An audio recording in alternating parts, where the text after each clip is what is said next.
শ্রমিক অসন্তোষের মধ্যেই গতকাল থেকে খুলেছে বেশিরভাগ পোশাক কারখানা। তবে অন্তত ৩৭টি কারখানা থেকে শ্রমিকরা বের হয়ে যায়। আজ থেকে খুলছে আশুলিয়ায় সব পোশাক কারখানা। সকাল থেকেই বিভিন্ন কারখানায় কাজে যোগ দিতে দেখা গেছে শ্রমিকদের। প্রায় শতভাগ কারখানায় বেতন পরিশোধের পরও কিছু প্রতিষ্ঠানে শ্রমিক অসন্তোষ নিয়ে গভীর ষড়যন্ত্র দেখছেন মালিকপক্ষ। এদিকে আজ থেকে আশুলিয়া অঞ্চলের সব পোশাক কারখানা খোলা রাখার সিদ্ধান্ত নিয়ে তৈরি শিল্প পোশাক মালিকদের সংগঠন বিজিএমইএ। গতকাল আশুলিয়ার হামিম গ্রুপের অফিসে সেনাবাহিনী, ইন্ডাস্ট্রিয়াল পুলিশ, গোয়েন্দা সংস্থা, কারখানার মালিকদের সমন্বয়ে মতবিনিময় সভায় এই সিদ্ধান্ত হয়। অন্যদিকে পোশাক কারখানা মালিক ও শ্রমিক নেতাদের দাবি, আশুলিয়া, গাজীপুর সহ যেসব এলাকায় এখনও আন্দোলন হচ্ছে তাতে শ্রমিকরা নেতৃত্ব দিচ্ছে না। অন্য কোনো পক্ষ শ্রমিকদের উস্কে দিয়ে অস্থিতিশীল পরিস্থিতির সৃষ্টি করছে। এদিকে শিল্প এলাকায় আইনশৃঙ্খলা বাহিনীর অতিরিক্ত সদস্য মোতায়েন করা হয়েছে। তৈরি পোশাক কারখানার খবর জানতে যাচ্ছি আশুলিয়ার পলাশবাড়িতে স্পেশাল করেসপন্ডেন্ট জাহিদুর রহমানের কাছে। তিনি সরাসরি এই মুহূর্তে আমাদের সাথে যোগ দিচ্ছেন। জাহিদ, শিল্প এলাকার সবশেষ পরিস্থিতি নিয়ে কি তথ্য আছে আপনার কাছে?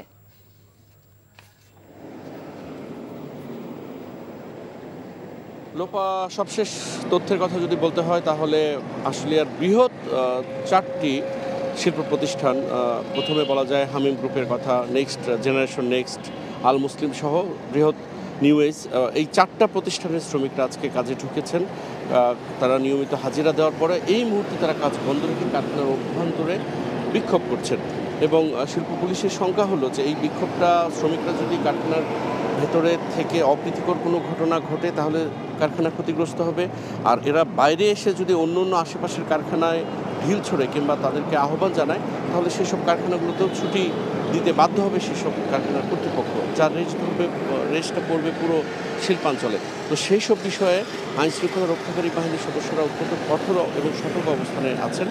আমি লোপা আছি পলাশবাড়িতে, যেটা বলছিলেন যে এখানে পার্ল গার্মেন্টস কর্তৃপক্ষ, মানে পার্ল গার্মেন্টস কারখানার সামনে আপনাদের যদি একটু দেখাই যে কারখানা নিরাপত্তায় সরকার কতটা ব্যবস্থা নিয়েছে, কতটা নিরাপত্তা ব্যবস্থা নিয়েছে, হ্যাঁ সেটা যদি আপনাদেরকে দেখায় যে ডান পাশে আপনারা দেখতে পাবেন একটি এপিসি এবং সেই তার সামনে আছে সেনাবাহিনীর সদস্যরা।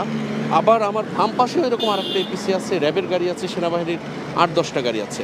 তো এই শিল্পের নিরাপত্তায় সরকারের যে পদক্ষেপ তাকে স্বাগত জানিয়েছে বিজিএমইএ এবং তারা যেভাবে নিরাপত্তাটা দিচ্ছে, অর্থাৎ মানে অত্যন্ত গুরুত্বপূর্ণ জাতীয় স্থাপনার মতো সরকারিভাবে, মানে সরকারি প্রতিষ্ঠানের মতো সর্বোচ্চ নিরাপত্তা দেওয়া হচ্ছে এই শিল্প কারখানাগুলোকে।